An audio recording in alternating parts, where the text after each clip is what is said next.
Praise the lord. Crisp Balabhai તથા બહેનો, દિવ્ય દયા અને દિવ્ય સંદેશમાં તમારું સ્વાગત છે. એપ્રિલ 9મી તારીખ. આ સંદેશ હમણાં તમારા સૌ માટે વિશે પ્રાર્થના કરું છું. તમારા બાઇબલ લઈ લો, પ્રભુના વચન સાંભળીએ. લોકનો ગ્રંથ 24મો અધ્યાય 35 થી 48મી કલમ સુધી. એ પછી તે લોકોએ રસ્તે જે બન્યું હતું અને રોટલીના ટુકડા કરતા પોતે પ્રભુને કેવા ઓળખી કાઢ્યા હતા તે કહી સંભળાવ્યું. તેઓ આ બધી વાતો કરતા હતા ત્યાં જ યેસુ તેમની વચ્ચે પ્રગટ થયા અને તેમણે કહ્યું, તમને શાંતિ હો. તેઓ ચમક્યા અને ગભરાઈ ગયા. તેમને થયું, આપણે તો ભૂત જોઈએ છીએ. પણ યેસુએ કહ્યું, તમે આટલા બધા ગભરાઓ છો શા માટે? તમારા મનમાં શંકા કેમ જાગે છે? મારા હાથ લો અને પગ જુઓ. આ હું પોતે છું. મને અડીને ખાતરી કરો કે કોઈ ભૂતને મારા જેવા હાડ કે માંસ હોતા નથી. એમ કહીને તેમણે પોતાના હાથ અને પગ બતાવ્યા. અને પણ આનંદના માર્યા હજુ તેમને વિશ્વાસ આવતો ન હતો. તેઓ આશ્ચર્યમાં જ પડેલા હતા. ત્યાં યેસુએ તેમને કહ્યું, અહીં તમારી પાસે કંઈ ખાવાનું છે? એટલે તે લોકોએ તેમને શેકેલી માછલીનો એક કટકો આપ્યો. તે લઈને તેમના દેખતા તેઓ ખાઈ ગયા. પછી તેમણે તેઓને કહ્યું, જ્યારે હું તમારી સાથે હતો ત્યારે મેં તમને કહ્યું હતું કે મારે વિશે મોશેની ધર્મસંહિતામાં, પૈગંબરોના અને સ્તોત્રમાં જે લખેલું છે તે બધું સાચું પડવું જોઈએ. તેનો અર્થ આ છે. પછી તેમણે તેમના મગજ ખોલી નાખ્યા, જેથી તેમને શાસ્ત્ર વચન સમજાય કે ખ્રિસ્ત દુઃખ ભોગવે અને ત્રીજે દિવસે સજીવન થાય, તથા યરૂશલેમથી માંડીને બધી પ્રજાઓ તેને નામે પાપોની ક્ષમા માટે જીવન પલટો કરવાનો ઉપદેશ કરવામાં આવે.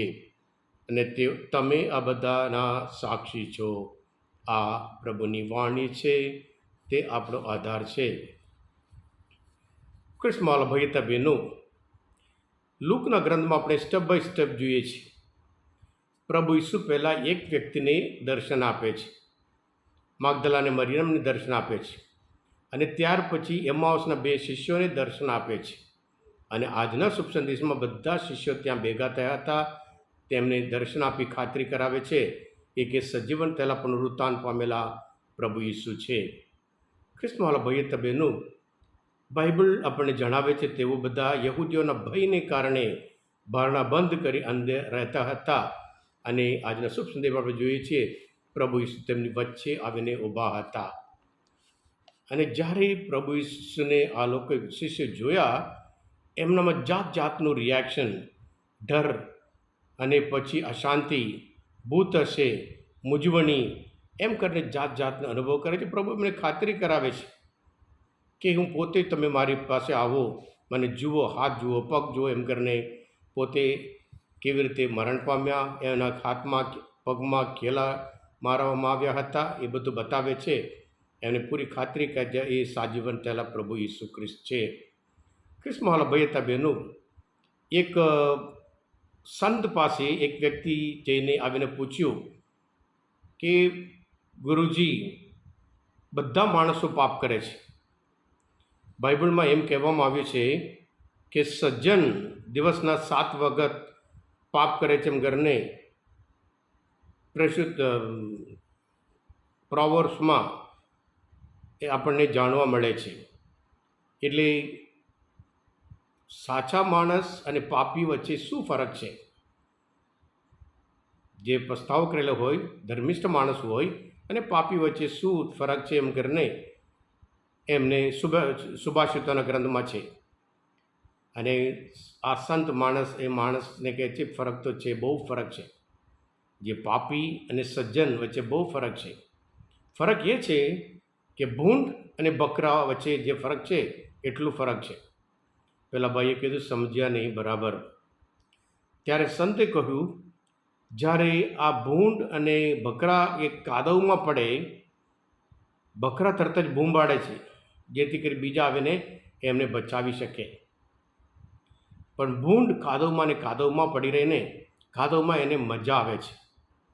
અને એવી જ રીતે સજ્જન હોય અને પછી જે પાપી હોય વચ્ચે વરખ છે એમ કરીને સુભાષિતોના ગ્રંથ આપણે જોઈએ છે, સજ્જન 7 વાર પડશે તોય પાછો ઊભો થશે.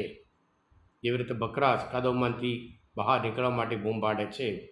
ક્રિસ્માલ ભાઈ તબેનું આ એમાઉ શિષ્ય પણ અવિશ્વાસથી પછી વિશ્વાસ તરફ, એમને મૂંઝવણી હતી, એમને પૂરી ખાતરી, અશાંતિ માનતી શાંતિ, અને પછી નિરાશ માનતી આશા. એવી રીતે તરત આનંદપૂર્વક ફરી યરુશલેમ જાય છે.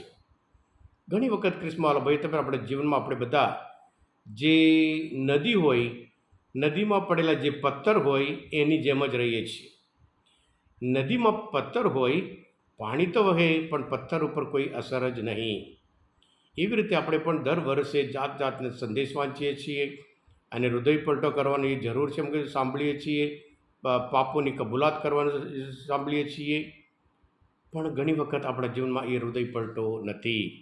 એટલે આજના શુભ સંદેશમાં પ્રભુ ઈસુ કહે છે, યરુશલેમથી માંડી બધી પ્રજાઓમાં તેને નામે પાપની ક્ષમા માટે જીવન પલટો કરવાનો ઉપદેશ કરવામાં આવે. સજીવન તેના પ્રભુ ઈસુનો સાચો આનંદ માણવા માટે આપણે આપણા પાપોનો સ્વીકાર કરવાનો છે, પાપોની ક્ષમા માગવાની જરૂર છે. જ્યાં હૃદય પલટો હોય ત્યાં જ સાચો આનંદ હોય. જ્યારે કાદવમાં પડીએ, કાદવમાંથી બહાર નીકળીએ ત્યારે સાચો આનંદ થાય છે. હા ક્રિસ્મમાં કહેલા બહેનો અને પ્રભુ આપણને ગૌરવ, તમે મારા સાક્ષી છો. કેટલો આનંદ, કેટલા ગૌરવની વાત છે. આપણે પણ પ્રભુના સંતાનો તરીકે જીવનમાં હૃદય પલટો લાવીએ. હૃદય પલટો લાવ્યાનું એ આપણે બતાવીએ, સાબિત કરીએ છીએ સારા કામ દ્વારા, સાચું જીવન દ્વારા, ભક્તિમય જીવન દ્વારા આપણે આપણા જીવનમાં હૃદય પલટો કર્યો છે એમ કરીને આપણે સાબિતી આપી શકીએ. હા કૃષ્ણવાલા ભાઈ તબેનું આજના આ મનન ચિંતન શાસ્ત્ર પાઠ સમજવા માટે, પ્રભુને ઓળખ માટે મદદરૂપ થયા હોય, તમે પોતે દિવ્ય ધ્યાન, દિવ્ય સંદેશ સબસ્ક્રાઈબ કરજો અને બીજા માટે પણ ફોરવર્ડ કરજો. કારણ કે તમે બધા આશીર્વાદિત છો, અભિષિક્ત છો. પ્રભુ ઈસુ તમારામાં વિશ્વાસ રાખું છું. બોલો દિવ્ય ધ્યાન જય. God bless you all. Jesus I trust in you.